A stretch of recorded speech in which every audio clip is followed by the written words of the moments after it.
ভাইরা আমার, এই একটি গুণ, এই গুণটি যদি কোনো ইমানদার নিজের মধ্যে অর্জন করতে পারেন তো আল্লাহ রাব্বুল আলামিনের নৈকট্য লাভ করবেন, শুধু নয় আল্লাহর সবচেয়ে প্রিয় পাত্র হতে পারবেন। নবী করিম সাল্লাল্লাহু আলাইহি সাল্লাম তিরমিজি বর্ণিত হাদিসে বলেছেন, মা মিন শাইইন ইউদাউ ফিল মিজানে আথকালু মিন হুসনিল খুলুক। মিজানের পাল্লায় যত নেক আমল উঠানো হবে, বান্দার আখলাক, তার আচরণ, তার ম্যানার্স, মানুষের অধিকার সম্পর্কে সচেতনতা, এই বিষয়গুলো, আখলাকের বিষয়গুলো, এই আমলগুলো যখন বান্দার মিজান এনে কামলের পাল্লায় উঠবে তো অন্য সমস্ত আমলের চাইতে এই আমলটা অনেক বেশি ভারী হবে। আমল পরিমাণ হবে কিন্তু মিজানের পাল্লাকে অনেক ভারী করে দিবে।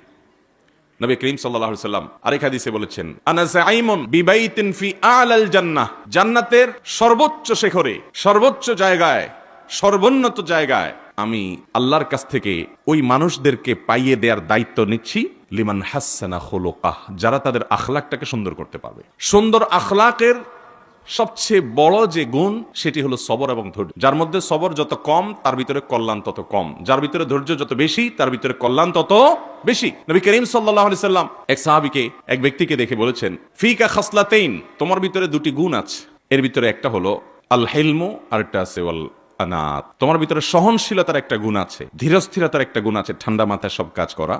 এই গুণটাকে আল্লাহ তাআলা অনেক বেশি ভালোবাসেন এবং পছন্দ করেন। মুহতারাম হাজিরিন, এই সবর এবং ধৈর্য এটা আজ আমাদের ঘরে ঘরে অনেক বেশি পাওয়া যায় না? অভাব আছে, অভাব আছে। অভাব শুধু আমাদের বড়দের মধ্যে নেই, ছোট ছোট পিচি পিচি পোলাপানও দেখবেন এমন বেসবরের বেসবর। আমরা যখন ছোটবেলায় ছোট ছোট বাচ্চাদেরকে দেখছি, আপনারাও দেখছেন, কাদা মাটিতে গড়াগড়ি খেয়েছে, খানা দিলে খাইছে, খুব বেশি ক্ষুধা লাগছে তো একটু কান্নাকাটি করছে, বেশি জোরে ধমক দিছে তো চুপ হয়ে গেছে, ঠিক না? আর এখনকার অবস্থা কি? পিচি পিচি পোলাপান দেখবেন যে চুলের থেকে নুন খসলে, চুন থেকে নুন খসলেই দেখবেন যে আসার ফিসা শুরু করছে, চিল্লাচিল্লি শুরু করছে, ধমক শুরু করছে, সবাই অস্থির, তাকে কোনোভাবে ঠান্ডা করা যায় না। মা বাবা অনেক সময় গর্ব করে বলে যে খুব রাগী, মানে ভাবখানা এমন যে এটা খুব ইতিবাচক একটা বিষয়।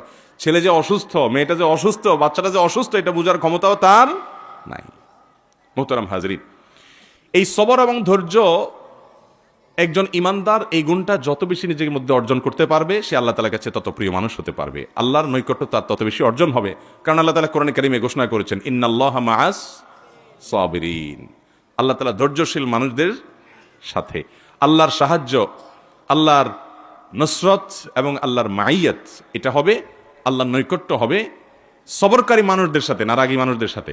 আজকাল ঘরে ঘরে আমাদের মধ্যে দেখবেন বদমেজাজি মানুষ, এত বদমেজাজি মানুষ, এত বেসবর মানুষ যে এখন সবাই নিজের বদমেজাজিটাকে আমরা জাস্টিফাই করার জন্য বলি যে আমি কোনো অন্যায় সহ্য করতে পারি না, আমার উল্টাপাল্টা দেখলে মাথা গরম হয়ে যায়। শুনছেন না এসব কথাবার্তা? এই কথা যে বলে ওই আল্লাহর বান্দা দেখবেন নিজে বহুত অপকর্ম, বহুত অপরাধ, বহু গুনাহ ঠান্ডা মাথায় করে যাচ্ছে। ওনার মাথা গরম হয় এটা ঠিক, সেটা আরেকজনেরটা দেখলে। মাথা গরম হয় কখন? আরেকজনের উল্টাপাল্টা দেখলে। নিজের উল্টাপাল্টাগুলো উনি খুব ঠান্ডা মাথায় হজম করে যান, ওইটাকে দুধ কলা দিয়ে পোষেন। ভাইরা আমার, এই একটি গুণ, এই গুণটি যদি কোনো ইমানদার নিজের মধ্যে অর্জন করতে পারেন তো আল্লাহ রাব্বুল আলামিন নৈকট্য লাভ করবেন, শুধু নয় আল্লাহর সবচেয়ে প্রিয় পাত্র হতে পারবেন। কারণ আল্লাহ রাব্বুল আলামিন কোরআনে বলেছেন, ওয়াল্লাহু ইউহিব্বুস সাবিরিন, ধৈর্যশীল এবং সবরকারী মানুষদেরকে আল্লাহ তাআলা ভালোবাসেন, পছন্দ করেন। ভাইরা আমার, এই জন্য আমাদের প্রিয় নবী সাল্লাল্লাহু আলাইহি সাল্লামকে দেখবেন যে তার গোটা জীবন ছিল চ্যালেঞ্জে ভরা। শত বাধা, শত বিপত্তি, শত চ্যালেঞ্জকে কিভাবে ওভারকাম করতে হয় ঠান্ডা মাথায়, খুব বিচক্ষণতার সাথে, খুব চিন্তাশীল ভাবে প্রতিটা কাজকে তিনি সম্পাদন করে মাত্র 23 বছরের জীবনে, নবী হওয়ার পর 23 বছর সুযোগ পেয়ে গোটা পৃথিবীর মোড় পরিবর্তন করে দিয়ে চলে গেছে। ভাইরা আমার, আল্লাহ রাব্বুল আলামিন এই জন্য কোরআন হাকিমের অন্য আয়াতে বলেছেন, ওয়াজআলনা মিনহুম আইম্মাতান ইয়াহদুনা বিআমরিনা লাম্মা সাবারু ওয়া কানু বিআয়াতিনা মুকিনুন। আল্লাহ রাব্বুল আলামিন কোরআনে হাকিমে বলেছেন, যারা সবর করবে এবং ওয়া কানু বিআয়াতিনা ইউকিনুন, আমার আয়াতের উপরে ইয়াকিন রাখবে এবং সবর করবে, এই গুণটা যারা নিজের মধ্যে অর্জন করতে পারবে এদেরকে আমি নেতৃত্ব দান করব। এরা ইমাম হবে এবং আমার পথে মানুষকে নির্দেশ করবে, আহ্বান করবে। আল্লাহ রাব্বুল আলামিন নেতৃত্ব দিবেন সবরের মাধ্যমে। নবী করিম সাল্লাল্লাহু আলাইহি সাল্লাম গোটা পৃথিবীর মানুষের অবস্থার পরিবর্তন করার জন্য নেতৃত্ব দিয়েছেন। গোটা পৃথিবীর মানুষকে জাহান্নামমুখী যাত্রা থেকে ফিরিয়ে জান্নাতমুখী করে দিয়েছেন। এই দুনিয়ার যে পট পরিবর্তন করেছেন, গোটা পৃথিবীর অন্ধকার দূর করে আলোতে পরিপূর্ণ করে ফেলেছেন। তার মধ্যে যে বৈশিষ্ট্যগুলো আল্লাহ তাআলা দিয়েছেন, নবী হিসাবে, রাসূল হিসাবে দুনিয়ার লিডারি করার জন্য, নেতৃত্ব দেওয়ার জন্য, তার ভিতরে অন্যতম গুণ ছিল সবর এবং ধৈর্য। আজও মুসলমান ঘরে ঘরে, প্রত্যেকটা মুসলমান ব্যক্তিগতভাবে আমরা যদি সবরকারী হতে পারি, ধৈর্যশীল হতে পারি, অনেক আমাদের সামনে ব্যত্যয় হবে। আমি যা চাইবো তার ব্যতিক্রম হবে, আমি যা চাবো তা সবকিছু বেটে বলে হবে না। ইমানদার হাসি মুখে সেটাকে বরণ করার যোগ্যতা, গুণ তার মধ্যে অর্জন করতে হবে। অনেক মানুষ দেখবেন 5 ওয়াক্ত নামাজি, মাশাআল্লাহ, মুখে আল্লাহ রাব্বুল আলামিন দায় রাখার তৌফিকও তাকে দিয়েছেন। তিনি হয়তো হক হালালি চলার চেষ্টা করেন, হালাল উপার্জন হয়তো করেন, অনেক ভালো ভালো গুণ আছে, কিন্তু ভয়ঙ্কর কিসিমের বদমেজাজি আছে না নাই? এরকম বদমেজাজ মানুষ অনেক নেকামল করছেন, অথচ তার এই বদমেজাজের কারণে, তার এই বদরাগের কারণে, তার এই আচরণগত ত্রুটির কারণে তিনি আল্লাহ তাআলা থেকে অনেক দূরে আছেন, আল্লাহ তাআলা থেকে অনেক দূরে থাকছেন। আজও গোটা দুনিয়াতে মুসলমানরা আমরা যদি সবর চর্চা শুরু করি, তাহলে পট পরিবর্তন হতে দেখবেন দেরি হবে না।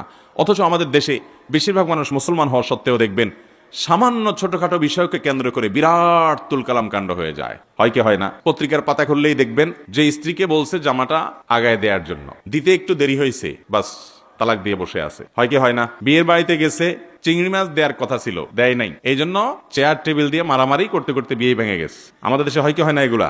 যেখানে গেছে বর যাত্রী, ওই বাড়িতে যায় খাওয়ার অধিকারই তার নাই, আবার চিংড়ি মাছ দাবি করতেছে। আমি নাম দিছি এটার বরযাত্রী। বিয়েতে অলিমা খাওয়াবে ছেলে পক্ষ, সেখানে মেয়ের বাবার বাড়িতে যায় তো যায়, আবার চুক্তি করে যায়, আমাদের 300 লোক যাবে, 250 লোক যাবে, 200 লোক যাবে, না 400 লোক যাবে, বার্গেনিং করে যায়।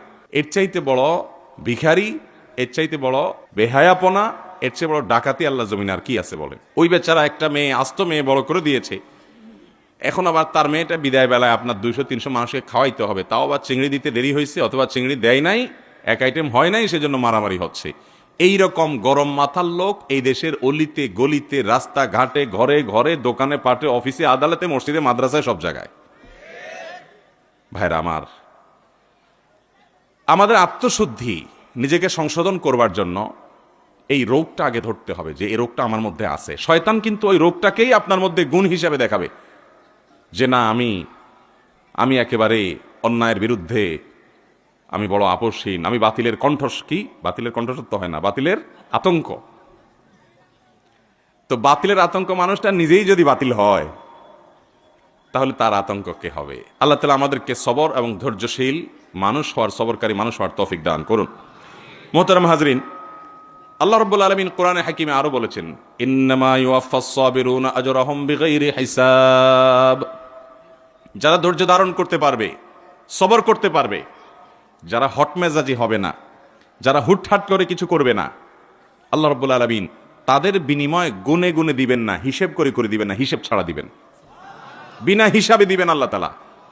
ভাইরা আমার, কিয়ামতের ময়দানে আল্লাহর কাছ থেকে হিসাব করে করে জান্নাত পাওয়া বড় কঠিন এবং জটিল কাজ।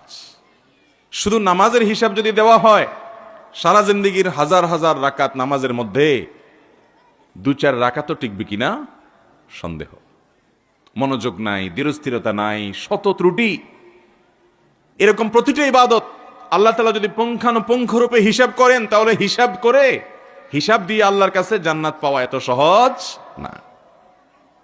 তাহলে বিনা হিসাবে জান্নাতে যাওয়ার সবচেয়ে শর্টকাট পথ হলো নিজের বিরুদ্ধে নিজে সংগ্রাম করে, আত্মশাসন করে, নিজেকে নিজে নিয়ন্ত্রণ করে, আত্মনিয়ন্ত্রণ করে যেই কোনো মূল্যে সবরকারী হওয়ার চেষ্টা করতে হবে।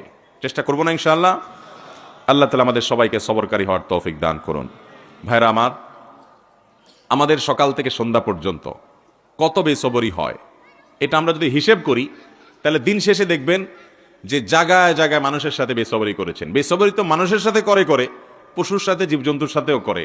এমনকি জীবজন্তু না, নিষ্প্রাণ কোনো জিনিসপত্র, তার সাথেও মানুষ বেসবরি করে, তার সাথেও মানুষ অধৈর্যশীলের কাজ এবং আচরণ করে। রাস্তা দিয়ে যাচ্ছেন, হঠাৎ করে ইটে ধাক্কা খেয়ে পায়ে একটু ব্যথা পাইছেন, এবার ইটের মা বাপ 14 গোষ্ঠী ধরে গালি দেয় না অনেকে? কিরে ভাই, ইট এই বেচারার মা বাপ নাই তো, গালি দিলে তো তার গায়ে লাগবে না, অভিশাপ দিলে তো তার গায়ে লাগবে না। তিরমিজির এক হাদিসে আসছে নবী করিম সাল্লাল্লাহু আলাইহি ওয়াসাল্লাম বলেছেন, যে ব্যক্তি অজাগায় অভিশাপ দেয়, যার মধ্যে অভিশাপ পড়ার উপযুক্ততাই নাই, ওই অভিশাপ ওই ব্যক্তির দিকে আবার ফিরে আস। দুনিয়াতে আমরা যা যেভাবে চাইবো হুবহু সব কিছু আমার চাওয়া অনুযায়ী বেটে বলে হয়ে যাবে, হবে না। ইমানদার সে যখন এইভাবে আল্লাহ তাআলার ফয়সালা, আল্লাহ তাআলার তাকদীরকে চিন্তা করবে, তখন তার জন্য সবর করা সহজ হয়ে যাবে। যে আমি দুনিয়াতে যা যেভাবে চাবো হুবহু সেই জিনিসটা সেভাবে হয়ে যাবে না, বরং আমার চাওয়ার বিপরীতে বহু কিছু হবে, এবং আমার চাওয়ার বিপরীত হওয়ার মধ্যে কল্যাণও থাকতে পারে। এই কথা চিন্তা করে ইমানদার আরো হেসে দিবে যে হায়রে, এত চেষ্টা করলাম, এত কিছু করলাম, কিন্তু হলো না। তাহলে বোঝা গেছে আল্লাহর ফয়সালা ছিল না হওয়ার, তাহলে আমি অযথাই তো এই পরিশ্রম এবং চেষ্টা করছি। তাহলে জেদ না করে, ক্ষোভ না করে, জেদ না ঝেড়ে, বরং আল্লাহর ফয়সালাটা জানতে পারার পর হাসি মুখে সেটাকে বরণ করার মানসিকতা থাকতে হবে। এর নাম হলো সবর এবং ধৈর্য। ভাইরা আমার, সবরকারী ব্যক্তি সম্পর্কে নবী করিম সাল্লাল্লাহু আলাইহি সাল্লাম বলেছেন, যে ব্যক্তি কোনো জায়গায় খুব রাগ ঝাড়ার ক্ষমতা আছে, অনেক রাগ ছাড়ার ক্ষমতা আছে, এবং রাগ করার মতো ইস্যু তৈরিও হয়েছে,